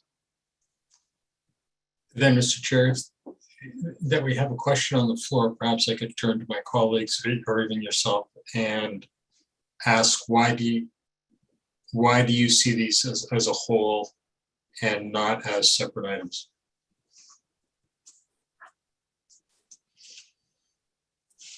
I think just generally in reviewing any planning act application for new development, similar to what staff have done, they've taken a holistic view of how this development will impact the surrounding area.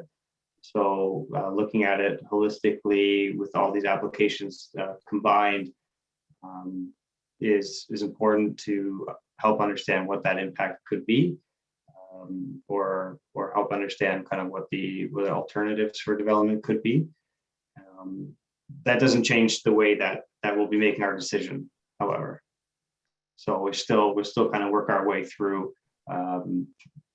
consent application B23 with the related minor variance applications, and then take a step back and take a look at the second portion of that. I'm not opposed to somebody tacking something onto this. I just for me, I don't share your background on the planning side of this as a profession. So to me, it's easier to take it apart and look at it individually. But I appreciate the context. Thank you. Okay.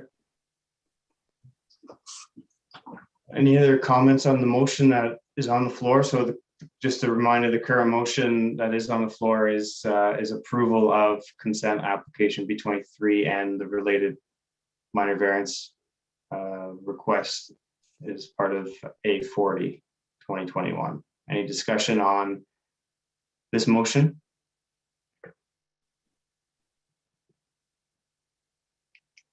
And I'll just ask our clerk to confirm, are we going to be voting separately for B23 and then separately for B40? Sorry? A40. Or sorry, A40? That would be up to you. Okay. If you were Through the chair, my understanding was you wanted to look at the property as a whole, which would be the combination of B23 and A40. Yes, so I would assume that the conditions outlined in the staff report are dependent on each other in terms of grouping A23 and A40, B23 and A40.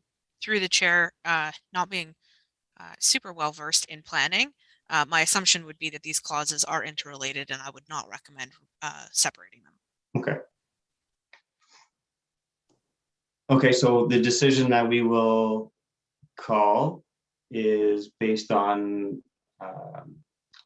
is one decision based on B23 and B40 or A40, sorry, just to try to keep it as clear as I can. Any further discussion from the committee members? Chris? Sorry, through you, Chair. So clarifying it, the motion on the floor is approval of B23 and A40 as shown in the report. Is that correct? Exactly. Okay, thank you. So if there are no further comments, I will ask our clerk to call the vote. All those in favor of the motion before you, please raise your hand and leave it raised until you hear your name called. Tara Gaskin, Greg Kempa, Christina Brooks, Dan Namizniak, Virginia Kershaw, Michael Bodner. That motion for B23 2021 and A40 2021 approval is carried on a recorded vote unanimously. Okay, step one complete. So now we are dealing with the second portion of this request, which is consent for B24 and the related consent app for minor variance requests as A41. So I'd be looking for a motion on this from the committee. Virginia? I would like to put forward a motion seeking a seconder that application A24 2021 and A40 2021 be approved rather than refused, as noted in the agenda. So I am seeking a seconder to approve the second severance and relief application. Okay, and is there a seconder on that motion? Greg? Any discussion from the committee on the motion?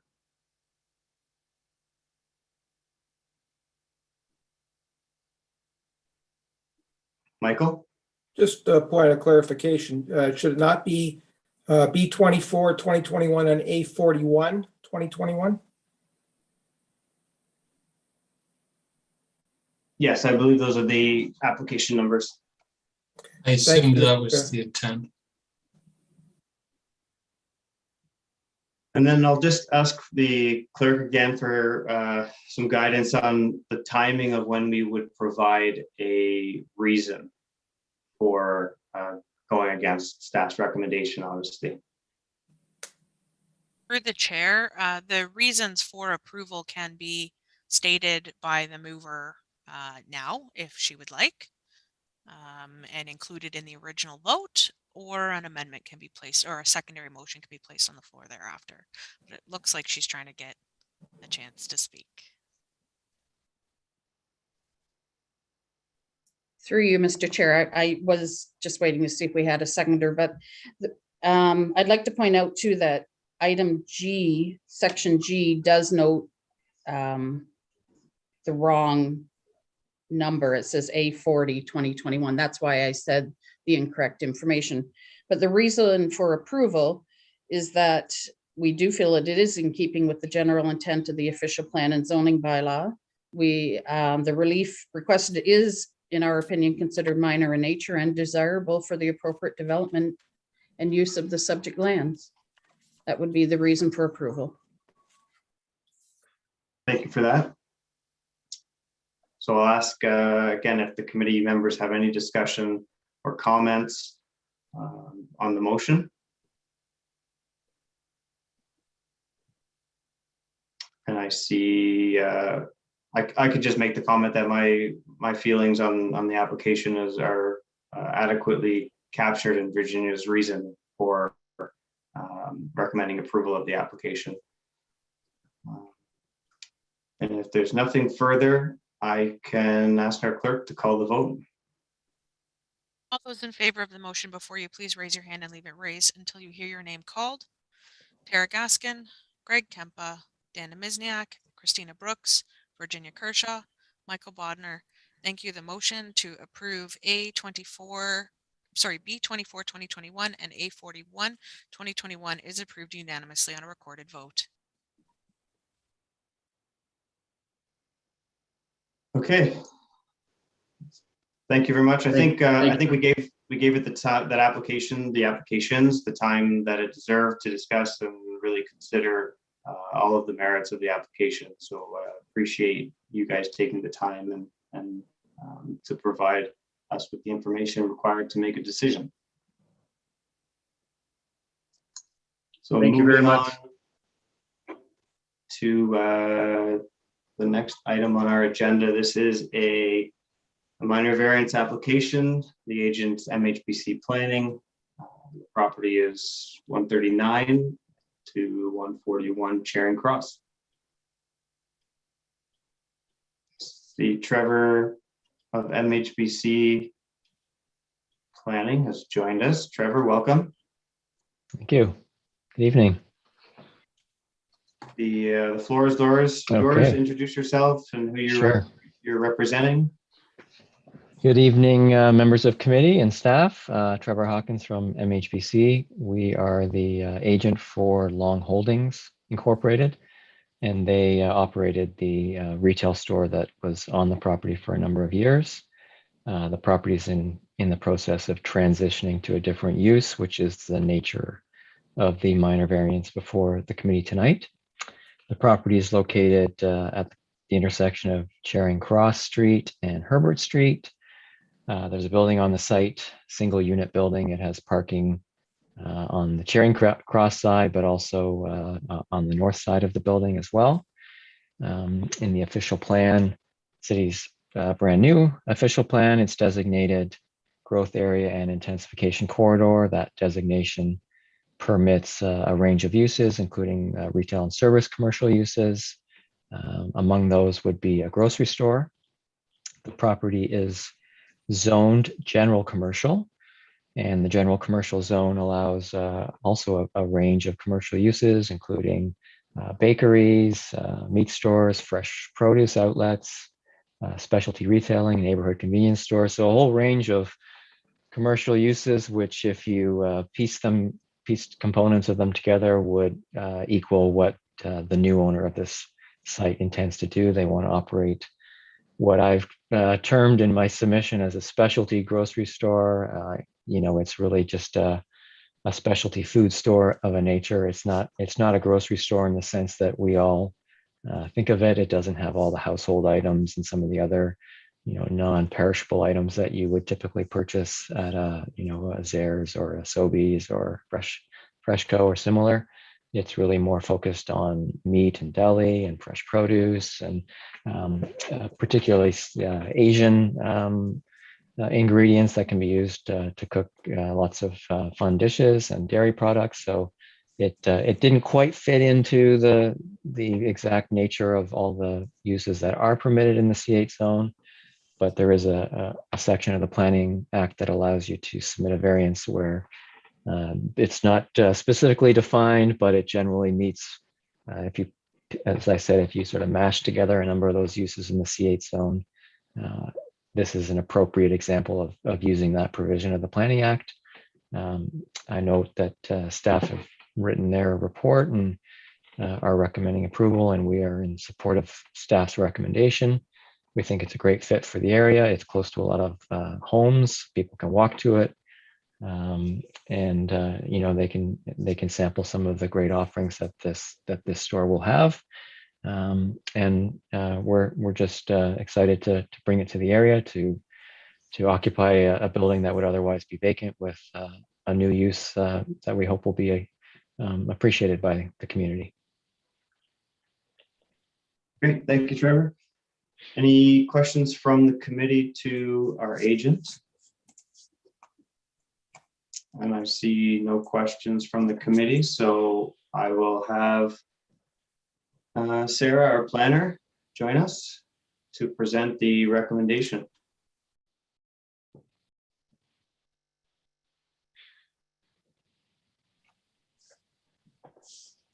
Sarah Hank, and I am the development planner presenting minor variance application A38-2021 for 139-141 Charing Cross Street. Planning staff have received the minor variance. Oh.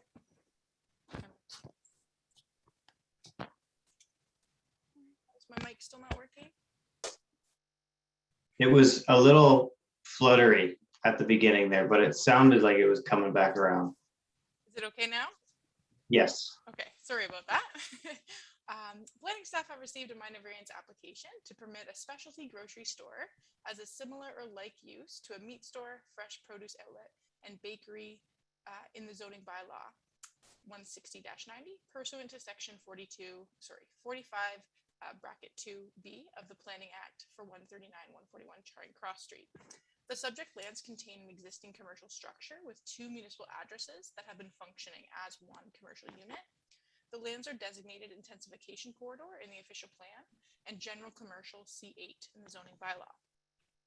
The subject property is located on the northeast corner of Charing Cross Street and Herbert Street, west of Mount Hope Cemetery. The subject property contains 1 commercial building and parking areas in front of and at the rear of the building, with a total of 14 parking spaces. This corridor of Charing Cross Street is characterized predominantly by commercial uses. Beyond the corridor are residential uses, which are located north of the subject lands on Herbert Street. The application is proposing a 390 square meter specialty grocery store within an existing commercial building on the subject lands. The applicant has advised that specialty grocery store does not fall within the specific uses outlined in the zoning bylaw, but the use is similar to uses permitted in the general commercial C8 zone, specifically meat store, neighborhood convenience store, fresh produce outlet, and bakery.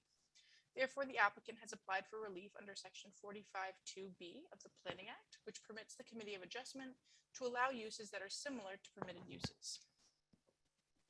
This photo is showing the front of the property, which is on Charing Cross Street. Technically in the zoning bylaw, this would be referred to as the exterior side yard. This is technically the front yard of the lot, which is fronting onto Herbert Street. And this is the rear of the property, which is the interior side yard, which functions as a portion of the parking area. The applicant is proposing to use the existing structure as a specialty grocery store, which is not defined in the zoning bylaw. Section 45(2)(b) of the Planning Act states that, in addition to powers under section 45(1), the committee, upon such any application where the uses of land, buildings, or structures permitted in the bylaw are defined in general terms, may permit the use of any land, building, or structure for any purpose that, in the opinion of the committee, conforms with the uses permitted in the bylaw. Through review of the defined uses within the zoning bylaw, planning and building staff determined that a specialty grocery store does not conform to any of the defined uses. Therefore, permitting the use through section 45(2)(b) of the Act is an appropriate mechanism to allow the specialty grocery store use. The use will function similarly to uses already permitted in the C8 zone, such as meat store, bakery, and fresh produce outlet uses. If approved, the products that would be offered in the store include fresh halal meat and deli, fresh produce with a focus on South Asian produce and fruits, baked items, prepared meals to go, rice, lentils, flours, etc. In this regard, a variance under subsection 45(2)(b) of the Planning Act is appropriate. The uses permitted in the official plan and the uses within the specialty grocery store are permitted under similar uses permitted in the C8 zone, meat store, fresh produce, bakery. It is staff's opinion that the proposed use conforms with the uses permitted in the zoning bylaw. The intent of the official plan and zoning regulations are to provide a range of commercial goods and services to support the surrounding residential neighborhood. The sale of food is already permitted on the subject lands. However, the bylaw did not anticipate the specific nature of a specialty grocery store. The specialty nature of the food store is different from a grocery store by the types of items which are sold. The specialty grocery store offers items which are focused on South Asian goods, fresh meats and produce, without the broad array of other household items such as toilet paper, detergents, etc., that are typically found in a grocery store. The requested variance will not impact adjacent lands as it will occupy the existing commercial building. No additional parking is required as a result of the use, but the applicant advised that they will update the parking lot with new surface paint to make the parking stalls more prominent, as well as to add an accessible parking stall, and to update the layout of the parking at the north of the building to improve functionality and maneuverability. No further approvals are required from the planning department to facilitate such works. No additional floor area is proposed or required to occupy the use. For these reasons, planning staff are supportive of the variance made under section 45(2)(b) of the Act. Residents within 60 meters of the subject property have been notified of this application. Staff received one verbal comment, which was received more with questions than an objection. There were some concerns about odor or traffic that may have been an offshoot of this application. Staff responded that they are not anticipating any concerns in that regard. In conclusion, staff recommend that application A39-2021 be approved.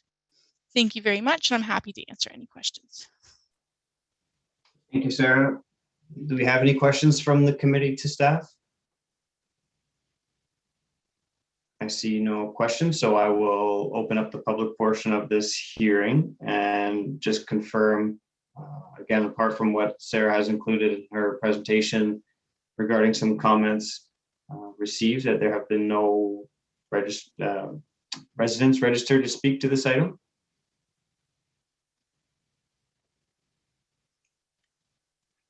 Okay, that is correct. Thank you. So with that being noted, I can formally close the public portion of this hearing. And I'll just ask if the committee members have any final comment or questions of clarification to the applicant or to our planner. Seeing none, I will look for a motion from the committee.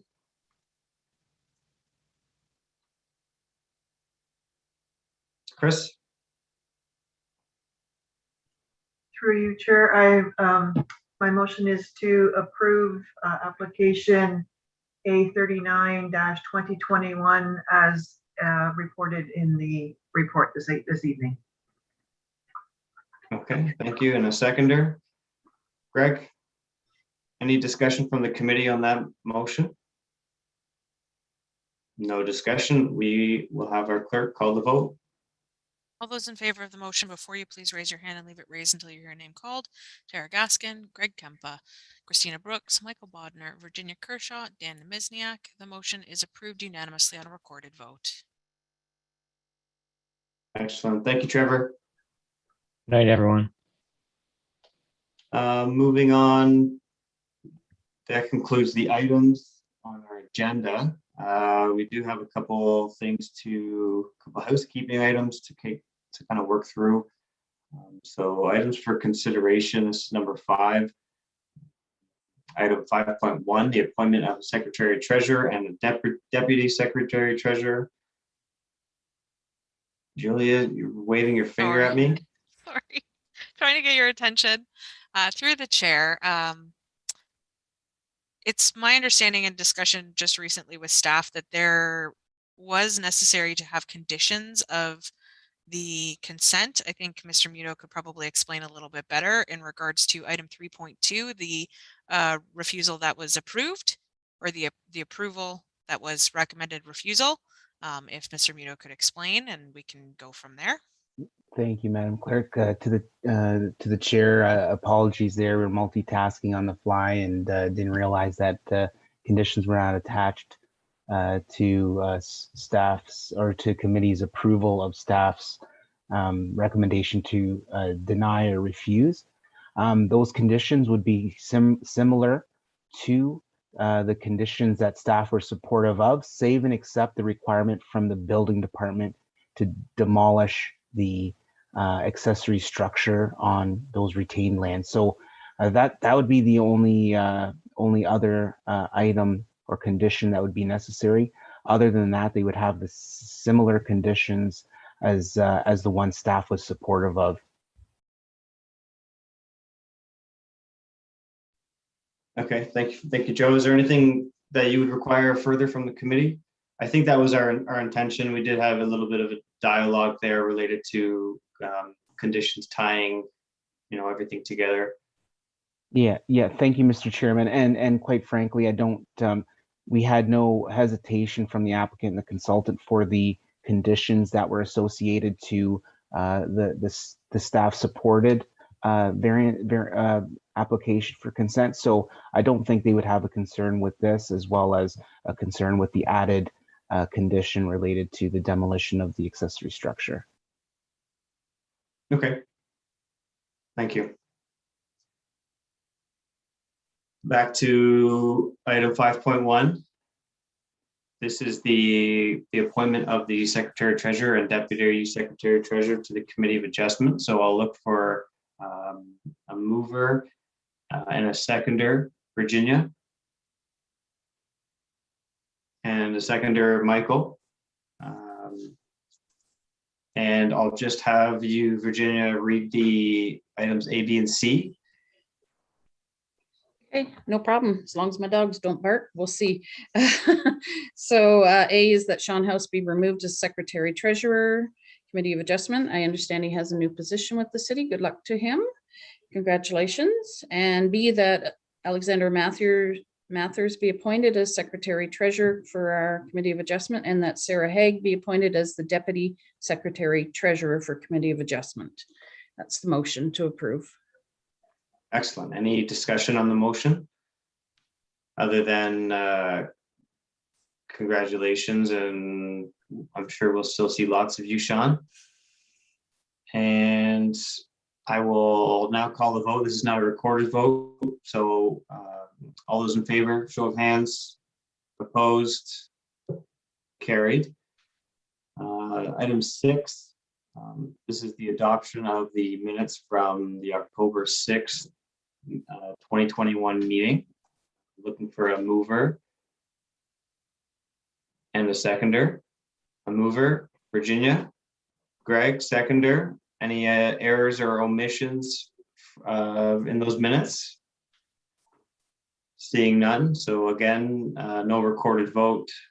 All those in favor? Opposed? Carried. 6.2, approval of the 2022 meeting dates. So we already heard earlier this evening that these will all be digital, maintaining the digital format. So the dates are listed there in the agenda. I'll look for a mover. Michael, and a seconder. Chris. And Michael, if you want to, I don't know if we want to read through all these dates. Julia, do we have to read through all the dates? Through the chair, no, you do not. Okay. I don't think anything looks too funky there. It looks like a lot of early in the month type meetings. Are these, do we know if these are all on Wednesdays or sometimes Thursdays? Through the chair, I believe the 12th, sorry, I believe it's February 3rd is a Thursday due to the estimates committee meeting on a Wednesday. So the only months that would impact are January and February at this point, and the rest are on Wednesdays as per usual. Okay. And so we have a motion, and I will, any discussion on the motion, discussion on the dates? Michael? Yes, through you, Mr. Chair. Will all the meetings be the same start date at 5:30 as usual? Yes, that's correct. They will all be at 5:30. Okay, thank you. Okay. Again, no recorded vote. So all those in favor, show of hands. Opposed? None. So that is carried. And there are no resolutions and no notices of motion. So that concludes the agenda this evening. I'll just have I know it doesn't ask for it, but I'm going to. a motion to adjourn the meeting. Greg, and a seconder. Chris, thank you guys. Thank you for your time this evening. We're still live on YouTube.